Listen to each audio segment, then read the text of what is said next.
देर से मेरे सामने हॉट सीट पर आ गए हैं मिंटू सरकार। ये रायगंज वेस्ट बंगाल से आए हैं।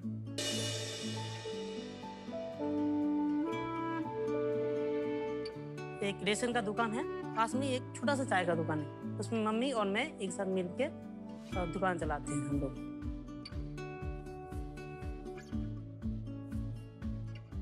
মানে এরকম ছিল যে বছরে আমি ধরে নাও 4-5 মাস বাইরে থাকতাম। আচ্ছা। আর 4-5 মাস বাড়িতে থাকতাম।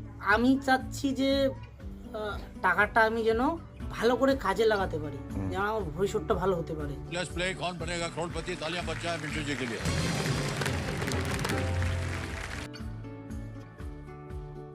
এইসব দেখে কি হবে, ওখানে যেতে পারবি? মায়ের এই প্রশ্নের জেদ চাপে এবং তার গন্তব্যস্থলে পৌঁছে যায় প্রত্যন্ত গ্রামের ছেলে।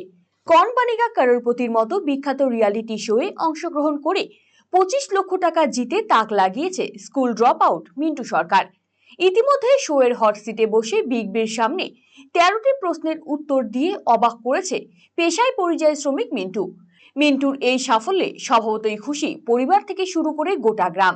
উত্তর দিনাজপুর জেলার রায়গঞ্জ ব্লকের 2 নম্বর জগদীশপুর গ্রাম পঞ্চায়েতের অন্তর্গত জাউনিয়া এলাকার ডাঙ্গিপাড়া গ্রামের অত্যন্ত দুস্থ পরিবারের ছেলে মিন্টু স্থানীয় মহারাজাহাট হাই স্কুল থেকে পড়াশোনা করত। 2016 সালে ওই স্কুল থেকে মাধ্যমিক পরীক্ষাও দেয়।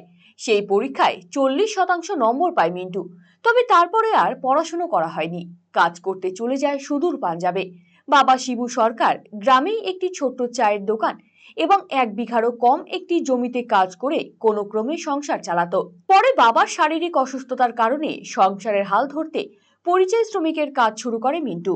বাবার চিকিৎসার জন্য ওই স্বল্প জমিটুকুও বন্ধক রাখে তারা। তবে 2024 সালের জানুয়ারি মাসে বাবা প্রয়াত হন।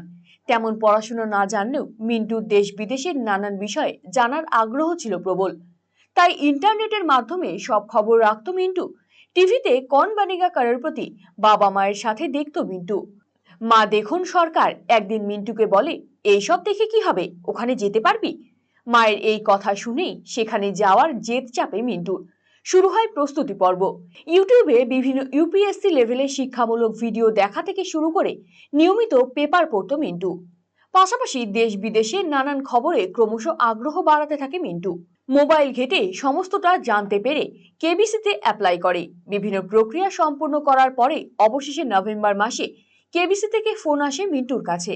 নভেম্বর মাসে 13 তারিখে মাকে নিয়ে মিন্টু পাড়ি দেয় সুদূর মুম্বাইয়ে। সেখানে প্রথম দিকে নার্ভাস হলেও বিগ বির সামনে বসে কনফিডেন্স হারায়নি প্রত্যন্ত গ্রামের ছেলে মিন্টু। মোট 13টি প্রশ্নের উত্তর দিয়ে জিতে নেয় 25 লক্ষ টাকা। মিন্টুর এই সাফল্যে খুশির আবহ গোটা গ্রাম জুড়ে। মিন্টু জানিয়েছে, বাবা মায়ের সাথে বসে কেবিসি দেখতাম। মা একদিন বলল, এইসব দেখে কি হবে, ওখানে যেতে পারবি? আমি বলেছিলাম চেষ্টা করলে পারবো। সেই থেকেই মোবাইলে ওখানে কিভাবে যাওয়া যায় তা দেখা শুরু করি এবং গোটা বিষয়টি জানতে পারি। একটি অ্যাপ ডাউনলোড করে অ্যাপ্লাই করি। প্রথমে দিল্লিতে একটি লিখিত পরীক্ষা হয়, তাতে 25টি প্রশ্ন ছিল। সেখানে গোটা দেশের প্রায় 2000 জন ছিল, তার মধ্যে প্রায় 1000 জন পাশ করে। সেই 1000 জনের মধ্যে আমিও ছিলাম। তারপর গ্রামে ফিরে আসি। প্রায় 3 মাস পর কেবিসি থেকে ফোন আসে। 13ই নভেম্বর আমি মাকে নিয়ে মুম্বাই যাই। 19 তারিখ আমাদের শুটিং হয়। প্রথম দিকে ভয় লাগলেও অমিতাভ স্যারের সামনে যখন বসি তখন আর নার্ভাস ফিল হচ্ছিল না। খুব সুন্দর অভিজ্ঞতা। উনি বন্ধুর মতন গল্প করেছেন, মায়ের সাথেও কথা বলেছেন, খুব ভালো লেগেছে। মিন্টু আরো জানিয়েছে, পড়াশোনা করতে খুব একটা ভালো লাগতো না। মাধ্যমিক পরীক্ষার আগে পাঞ্জাব চলে গিয়েছিলাম। বাবা ডেকে এনে পরীক্ষা দেওয়ায় তাতে ভালো ফল করতে পারিনি। 40% নম্বর পেয়েছিলাম।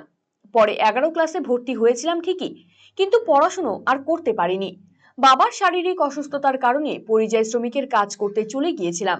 বাবার চিকিৎসার জন্য 1 বিঘার কিছু কম জমি বন্ধক রেখে প্রায় 65,000 এবং পরে 34,000 টাকা নিয়েছিলাম। তবে বাবাকে বাঁচাতে পারিনি।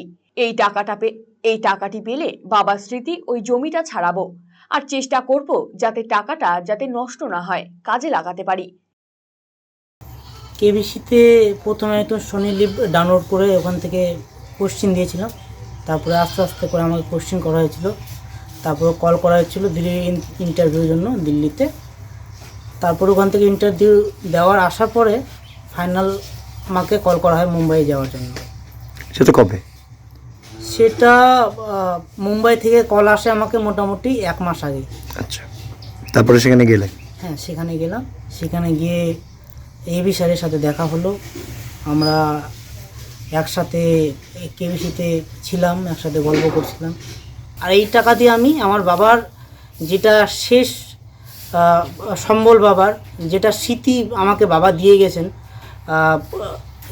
এক বিঘা থেকে একটু কম জমি আর একটা ছোট্ট দোকান, আমি চাইছিলাম যে আমার বাবার সেই স্মৃতিটা আমি ফিরিয়ে আনি আর দোকানটা আমি যেন ভালো করে করতে পারি। 13 নম্বর প্রশ্ন অবধি দিয়েছি।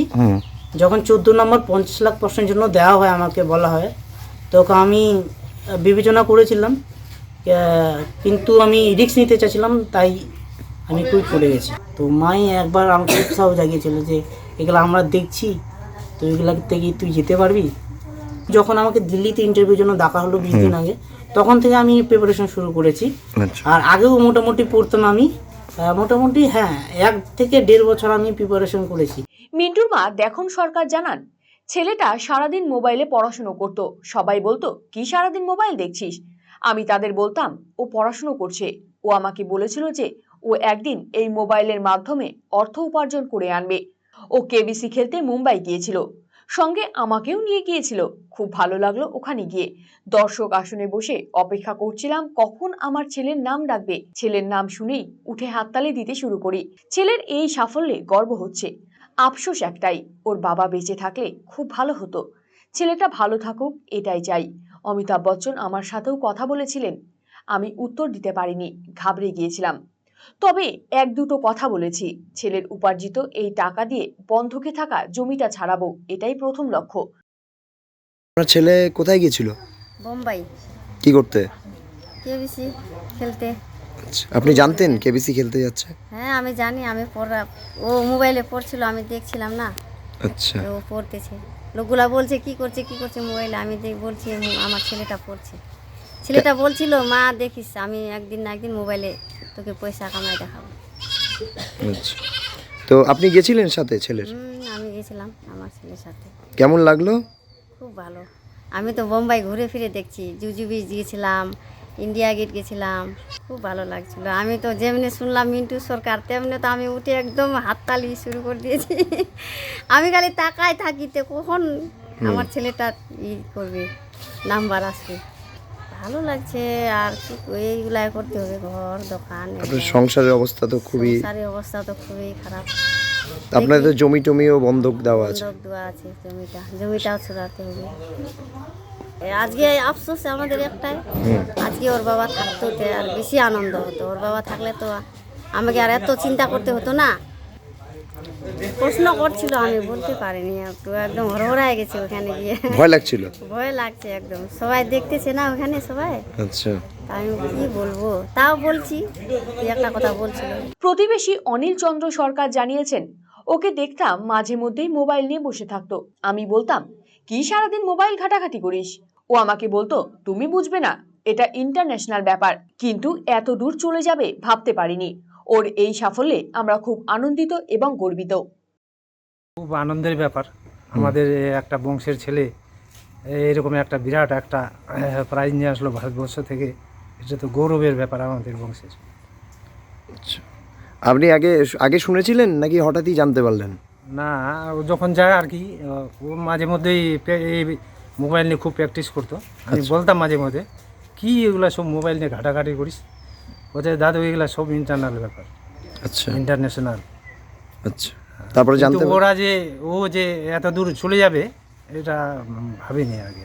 যখন জানতে পারলেন কেমন লাগলো? তখন তো খুবই আনন্দ হলো যে ওরা চান্স পেয়ে গেছে বোম্বাইতে।